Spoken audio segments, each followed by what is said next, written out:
बिस्मिल्लाहिर्रहमानिर्रहीम। अस्सलाम वालेकुम। आज मैं आपके साथ अपनी दादी मी की रेसिपी शेयर करने के लिए आई हूँ। ये दाल बनाने लगी हूँ मैं। चने की दाल है, ये देखें। तो दादी मी की रेसिपी में ख़ास बात ये है कि आपको नज़र आ रहा होगा कि ये दूध है जिसमें मैंने ये दाल भिगोई है। और मैंने क्या किया था मैं आपको बता देती हूँ। दाल कितनी ली थी, दूध कितना लिया था। ये चने की दाल जो है ये मैंने 3 पाव ली है। और दूध जो है वो तकरीबन 1.5 लीटर या थोड़ा सा उससे ज़्यादा है। और ये मैंने दाल को अच्छी तरह से 4-5 पानी धो लिया है नीम गर्म पानी से। और उसके बाद मैंने इसको तकरीबन 4 से 5 घंटे हो गए हैं मैंने इसको दूध में भिगो दिया था। अब ये तकरीबन भीग चुकी है। इसके अंदर ये देखें, ये ऐसे इसको करें तो ये टूट जाता है दाना इसका। तो ये भीग चुकी है। इसको मैंने नॉर्मल आंच पे रख के दूध को खुश्क कर लेना है। दाल गल जाएगी, दूध खुश्क हो जाएगा। ज़्यादा तेज़ आंच पे नहीं बनानी, हल्की से थोड़ी सी ज़्यादा आंच पे। और ऐसा है कि ये जो आपको दूध नज़र आ रहा है ये नॉर्मल दूध नहीं है, है फ्रेश मिल्क। लेकिन ये जो आम रूटीन में हम इस्तेमाल करते हैं वो वाला दूध नहीं है, ये स्पेशल दूध है। स्पेशल से मुराद ये है कि इसको बोली कहते हैं। और बोली ये होती है कि जब गाय या भैंस बच्चा देती है तो जो शुरू के दिनों का 3-4 दिनों का दूध होता है उसको बोली कहते हैं। तो ये सारे हमारे बड़े जो हैं वो सब जानते हैं इस चीज़ को। तो दादी अम्मी इसको रात भर में भिगो के रखती थी बोली के अंदर दाल को। और फिर उसको सुबह में वो पकाती थी। और जब ये खुश्क हो जाए तो फिर इसके बाद बाकी हम देसी घी डाल के तो इसको भूनना होता है। तो मैं अब बताती हूँ आपको। इसको मैं नॉर्मल आंच पे रख दूँगी पकने के लिए। ज़्यादा तेज़ नहीं करनी, नॉर्मल इतनी, ताकि दाल हमारी जो है वो सही तरीके से गल जाए।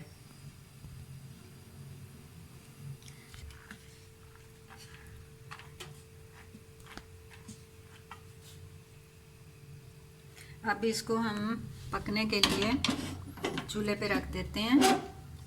और दम वाली आंच से थोड़ी सी ज़्यादा आंच करके मैंने इसको रख दिया है। अब ये 3-4 घंटे ऊपर पकती रहेगी। जब ये गल जाएगी और दूध खुश्क होने पे आ जाएगा फिर मैं आपको दिखाऊंगी कि अब इसको हमने क्या करना है। ये इसमें आपको थोड़ी थोड़ी देर के बाद चम्मच हिलाना पड़ेगा। तो मैं इसको थोड़ी थोड़ी देर बाद हिलाती रहूँगी क्योंकि ये बोरली है। तो आपको पता है जब इसको सेक लगता है, गर्म होती है, तो ये जल्दी जल्दी गाढ़ी होनी शुरू हो जाती है। तो नीचे ना लग जाए इस वजह से इसको बार बार हिलाना पड़ेगा। तो जब ये दूध अच्छी तरह खुश्क हो जाएगा और दाल गल चुकी होगी तो फिर मैं आपको बाकी बताती हूँ।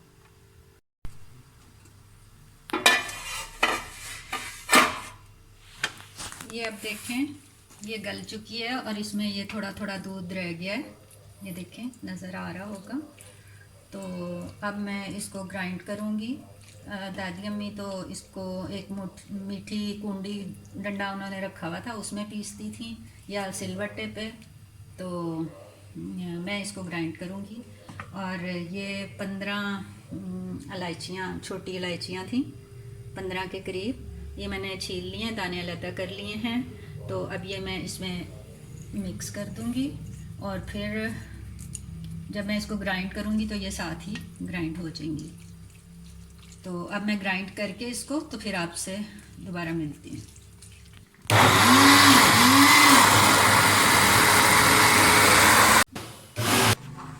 ये दाल ग्राइंड हो गई है। अब हम इसको दूध अच्छी तरह खुश्क होने तक पकाएंगे। जब दूध काफ़ी हद तक खुश्क हो जाएगा तो फिर हम इसमें चीनी भी ऐड करेंगे। जब भुन जाएगा तो फिर ड्राई फ्रूट वगैरह भी डलेगा। अभी मैंने इसमें घी वगैरह कुछ नहीं डाला। अभी वही दूध जिसमें दाल भिगोई थी प्लस गलाया था उसको उसी दूध में, तो ये ज़रा नरम रख के ही ग्राइंड किया, क्योंकि ग्राइंड करते वक्त ये ज़रा नरम ही होनी चाहिए। तो अब दूध खुश्क करते हैं पहले।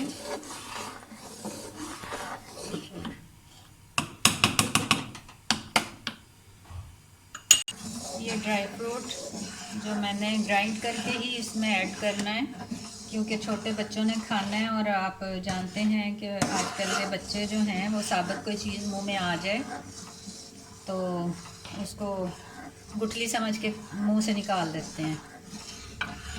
तो ये काजू है, ये थोड़ा सा मैंने ले लिया है। ये अखरोट, पिस्ता, बादाम और नारियल को मैंने कद्दूकश कर लिया है। इन सब चीज़ों को मैं इसको भून लूँगी बग़ैर ऑयल के, और फिर इसको मैं ग्राइंड करूँगी। अभी मैं आपको दिखाती हूँ कि मैं इनको किस तरह से भूनती हूँ ऑयल के बग़ैर। अब ये पक रही है, इसमें बराबर चम्मच हिलाना पड़ेगा, और चम्मच भी मैंने ये स्टील का लिया इस वजह से कि नीचे ना लग जाए, अच्छी तरह से नीचे तक हिलती रहे। ये देखें, इसकी आंच अब थोड़ी तेज़ रखनी है ताकि जल्द से जल्द ये खुश्क हो और हम इसको भूनें। अभी मैंने पैन रख लिया है और चूल्हा हल्का ही है। अब एक एक करके हम इसमें चीज़ें डालेंगे और इसको ड्राई रोस्ट करेंगे।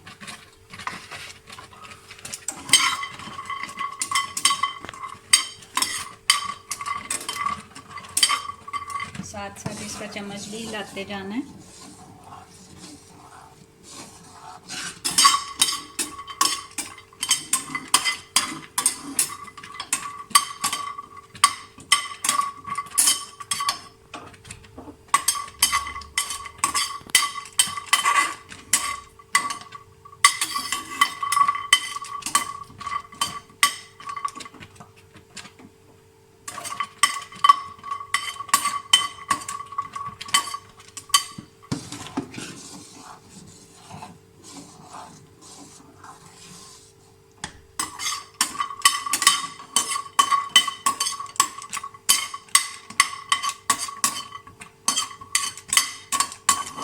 मैं इसको उतार लूँगी, ये ड्राई रोस्ट हो चुका है।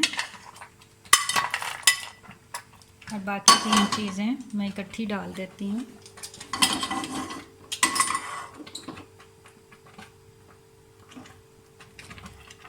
बादाम, ये पिस्ता और अखरोट, तीनों चीज़ें इकट्ठी डाल रही हैं। इसको हम रोस्ट कर लेते हैं।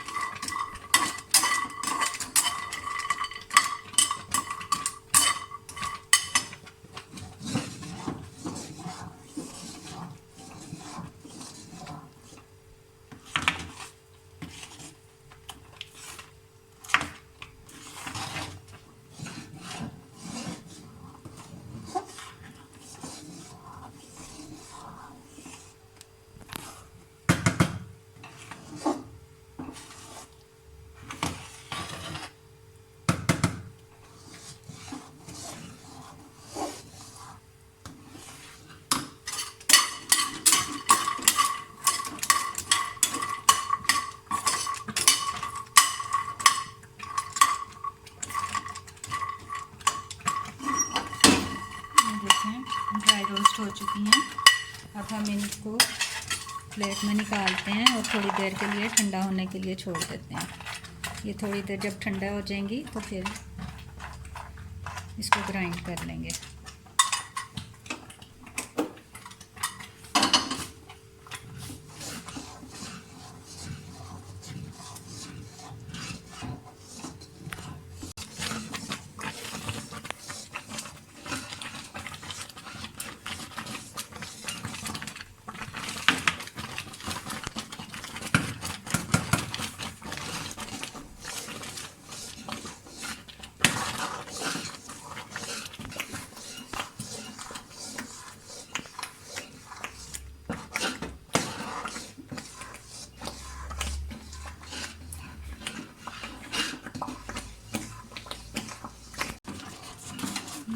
काफ़ी हद तक दूध खुश्क हो चुका है, पूरी तरह नहीं हुआ, काफ़ी हद तक हो गया है। अब हम इसमें चीनी डालेंगे और चीनी जो है वो मैंने ग्राइंड नहीं की, इसी तरह ही डालूँगी। और ये मैंने 400 ग्राम चीनी ली है। वैसे तो मीठा बराबर का ही होता है, लेकिन शुगर के मरीज़ भी होते हैं जिन्होंने मीठा चखना होता है, तो इस वजह से मैं थोड़ी सी कम डाल रही हूँ। आप अपने टेस्ट के हिसाब से डालें। मुझे बहरहाल बराबर की बजाय थोड़ा कम डालना है, तो ये मैं अब डाल रही हूँ। इसके साथ ही ये मिक्स हो जाएगी। ज़रा और खुश्क हो जाए फिर हम अंदर घी डाल के भूनेंगे। अभी थोड़ी इसको खुश्क होने की ज़रूरत है।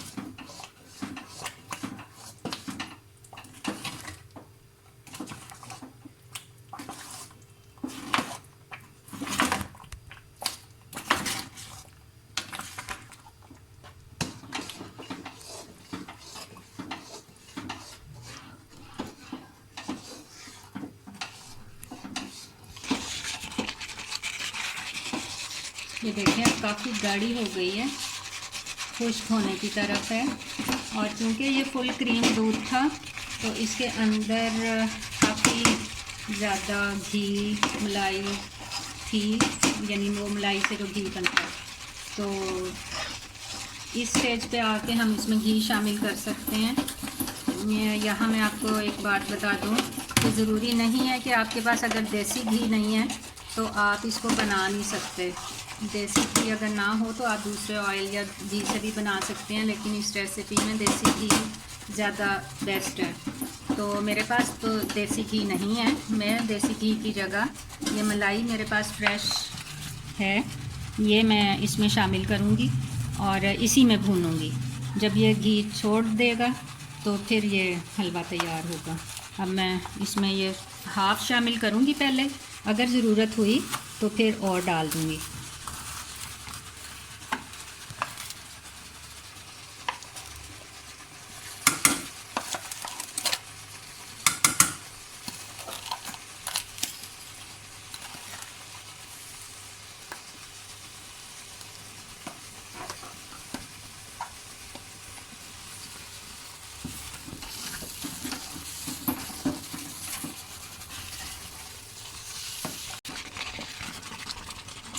ये मलाई मैंने अंदाजे से डाली है,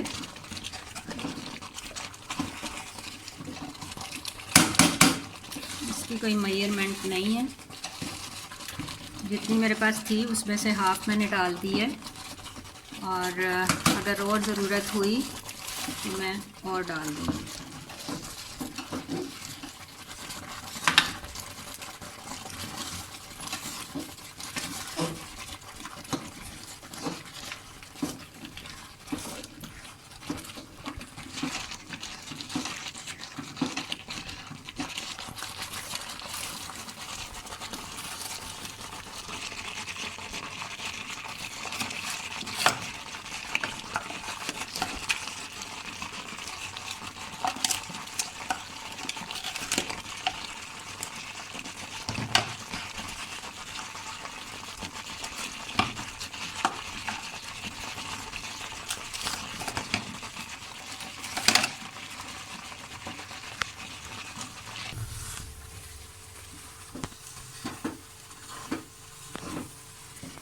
अब ये नीचे से ब्राउन होना शुरू हो गया, इसको अब हिलाते रहना है मुसलसल।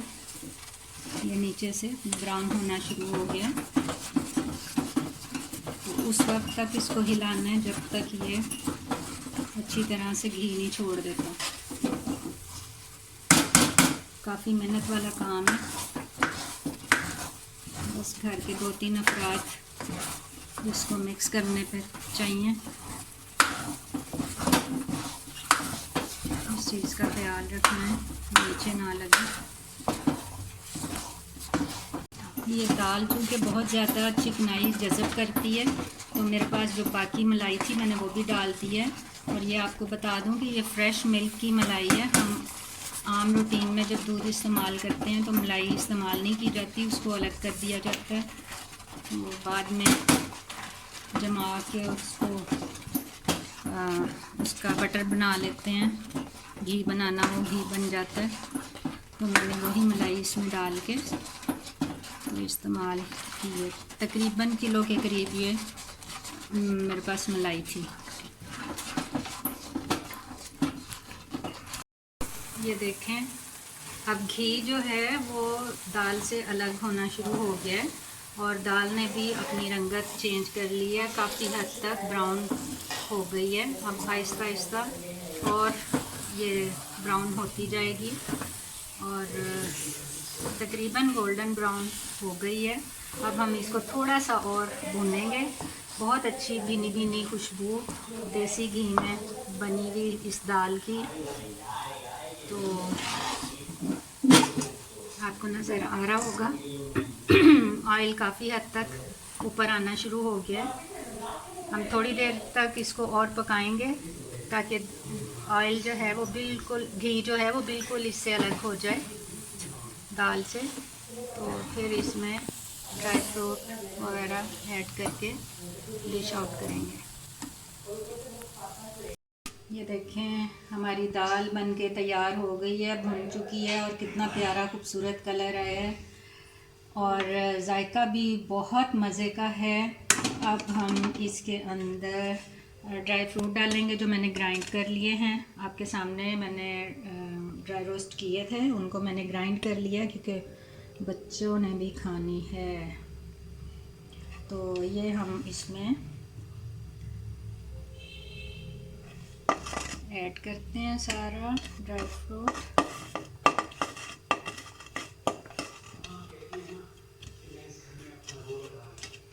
अब ये नारियल जो मैंने कद्दूकश कर लिया था, ये देखिए। अब इसको मैं हल्का सा मिक्स करती हूँ और फिर आपको डिश आउट करके दिखाती हूँ। अब हम इसको डिश में निकालते हैं। ये देखें, ये अभी काफ़ी गर्म है, जैसे जैसे ये ठंडा होता जाएगा तो ये बिल्कुल अलग अलग हो जाएगा। दानेदार ये हो चुका है।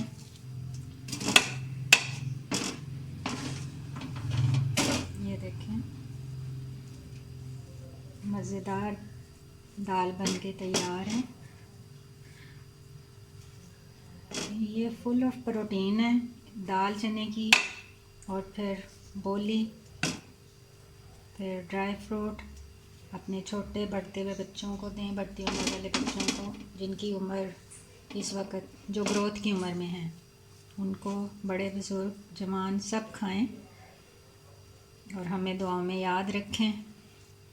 इंशाल्लाह फिर कभी कोई मज़ेदार सी डिश लेकर आपके पास हाज़िर होंगे। ये देखें,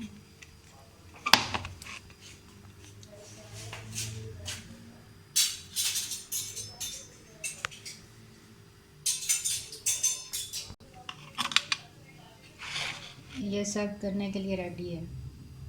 अस्सलाम वालेकुम वरहमतुल्लाहि वबरकातुहू।